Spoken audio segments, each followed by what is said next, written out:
One of the things that I fairly frequently do when we're off in remote places is to bake bread. But if you've never done it before, it can be a little intimidating. Don't worry, I'm here to help you. I'm Carolyn Sherlock, and on this episode of the Boat Galley Podcast, I'll share step-by-step tips to make sure you get great results while baking bread while cruising.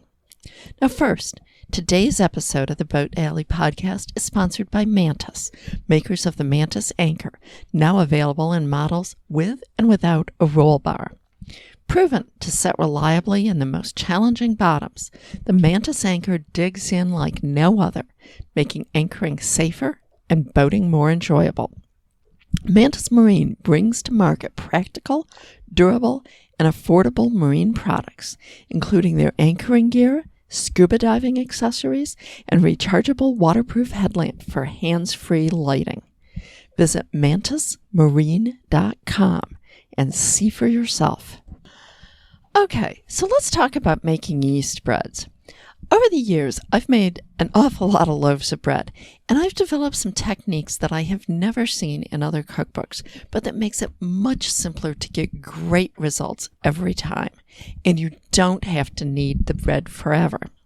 Now, if you haven't made bread before, or you haven't been satisfied with the results, make your first few loaves with just pure white flour.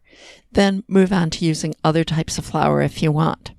It's easier to get the dough consistency correct with white flour, and once you know what it should feel like, it's easier to duplicate when you try other recipes. Now, if a loaf doesn't turn out as anticipated, there are three likely causes. First is that the yeast is totally or partially dead. My method makes sure that it's good by proofing it. Details, we'll talk about them in a minute. Secondly, it's important that you don't use any sort of low-calorie or no-calorie sugar substitute. The yeast needs real sugar in order to live and grow. You can also use things like molasses or honey that are actually real sugar products. Okay, secondly, your recipe may have been designed for a smaller or a larger pan than what you're using. Many recipes specify a 4 by 8 inch pan, while the typical pan sold is 5 by 9. So what happens is you're putting a small amount of dough in a larger pan, and it doesn't come up and have that big, nice rounded top and so forth. There's nothing wrong with what you're doing. It's just a matter of size. And finally, stirring and kneading too much flour into the dough makes the dough heavy and it won't rise as expected. I'll tell you exactly how to know when to stop adding flour so that you get it just the right consistency. Above all, don't worry too much about everything being exactly perfect. Relax. If you have good yeast, make the right size batch, and don't add too much flour, you'll have a great loaf. The exact stirring and kneading techniques are not nearly as important. Okay, start by using a very basic recipe for white bread. Begin by measuring your pan. Most bread pans in the U.S. are 5 inches by 9 inches, measuring the inside bottom of the pan. But many recipes are written for 4 by 8 inch pans. For a 5 inch pan to be full, you'll need to start with about with a recipe that calls for about 1.5 cups of water. That may be a recipe and a half for whatever recipe you are using. The proportions in bread are pretty much the same from recipe to recipe. It's different flavorings and things like that make the difference. So it's 1.5 cups of water to fill 5 by 9. If you have a 4 by 8 inch pan, a 1 cup of water recipe will do just fine. Okay, begin by proofing the yeast to be sure it's good. And this is really important on a boat because with the heat and humidity that we have, yeast goes bad faster. So place some warm water in a small bowl, whatever is required for your recipe, and add your yeast. It'll be at least 2 teaspoons or 1 packet of per cup per water. The sugar that's involved in the recipe, your salt, and 1/4 cup of flour. Mix it well and just let it sit in a warm place for 10 minutes. At the end of 10 minutes, the mixture should be really bubbly and foamy. If it's not, the yeast is no longer good and it won't make your bread rise.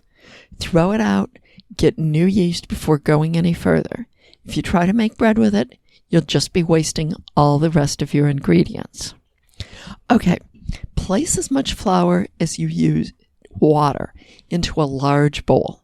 I like to use a plastic bowl. We'll talk more about this later, and with a rim that's easy to grab. Add the yeast mixture along with any oils, spices, herbs, or other ingredients. Stir, stir, stir, and stir some more. Literally like 5 to 10 minutes worth. The dough will be thick and heavy. I tuck the bowl under my left arm. I'm right-handed, so reverse it if you are not, against my waist for better leverage. This step is really important for developing the gluten in the bread so it will raise nicely and have a soft texture. By stirring longer, you won't have to knead the bread nearly as long, and you won't run the risk of adding too much flour as you need. This is the big place where my technique is different from what you read in most cookbooks, and I think it produces a much better loaf of bread with far less chance of problems with it. And some other people that I know who have made bread all their life, once they try mine, they think that this procedure also works really well. Now, as you keep stirring, you'll notice that the texture of the dough changes. After about 10 minutes, the dough is going to be really, really smooth, and it's going to stretch as you pull the spoon from the dough instead of just breaking immediately. Now you can start adding more flour. Add just about a quarter cup at a time and mix it in, and that way you don't add too much. When you've added the right amount of flour, regardless of what that recipe may say is the right amount, disregard the recipe measurements at this point. Different flour from different manufacturers is always different. And it can be different even from one bag to another from the same manufacturer. When you've added that right amount, the dough will come together in a ball in the center of the bowl. This is much more apparent with a plastic bowl than with a glass or a metal one. And it's the main reason that I prefer to use a plastic bowl to make bread. Okay, once this happens, don't add any more flour. There may still be, a few little bits of flour along the bowl and things like that, but basically when it has clumped together in the center, don't add more flour. Now you can go ahead and knead it. Normally I knead the bread right in the bowl to minimize the mess. Knead it, turn it out for just a second, put a little bit of oil into your bowl, put the bread back into it, switching it around so that the oil gets to the top of it as well, and cover it. And you're just going to leave it for, depending on how hot it is outdoors, I've had bread rise in as little as 15 minutes on about. Usually it's more like half an hour to an hour, depending on how warm it is. Basically, you're looking for it to be doubled in size. And you just eyeball it. Don't worry if it gets way bigger and if it even caves in on itself. It's going to be fine. But don't add more flour to your kneading surface unless it's really and totally gone. And then only add a couple of tablespoons. We are really not trying to knead more flour into the bread. We want it to stay moist so that it's not going to be a dry little hard rock. Knead it again. You don't have to do it very long, maybe only 10 or 12 times. You just want it to be smooth. It should be real smooth and elastic. Your hands will have hardly any dough on them. Put a little bit more oil in the bowl. Put the dough back in the bowl to rise.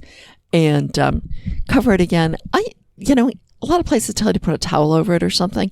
I actually use a plastic grocery store bag. Unfortunately, I usually have a few of them around. I hate them, but I try to use them a few times before I throw them out. And this is one way that I do get more use out of one.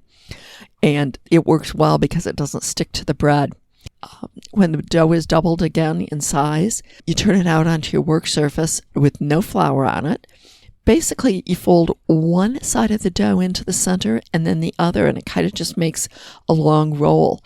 Take it and flip it so that that seam side is down. Put it into your pan. The pan should be oiled. Cover your bag with your plastic grocery bag or whatever you were using and put it in a warm place to rise. When the loaf is about 2/3 as large as you want the finished loaf, the baked loaf, to be, start preheating your oven. When the oven gets up to temperature, place the loaf in the oven and bake it according to your recipe directions. Now, that preheating is really important for that loaf to get that final poof of rising. But do it. It'll make a nice full loaf for you. There's 2 ways to test for doneness. My best one is if you have an instant read thermometer, stick it right into the very center of the loaf.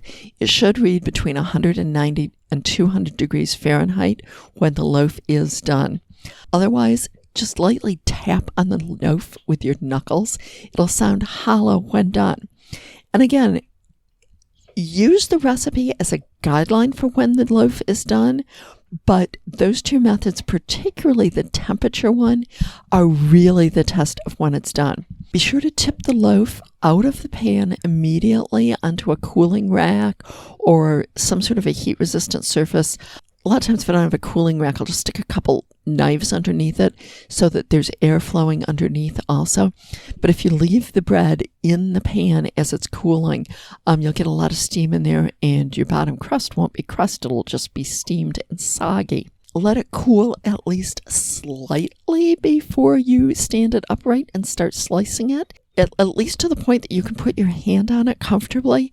Use a serrated knife or a bread knife for your best results. And with hot bread, use a very gentle touch so that the slices don't just smush down.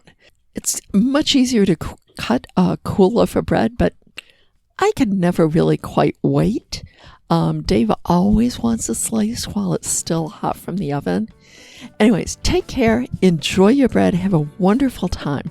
If you found this episode of the Boat Galley Podcast helpful, please tell your friends about us and be sure to subscribe in your favorite podcast app.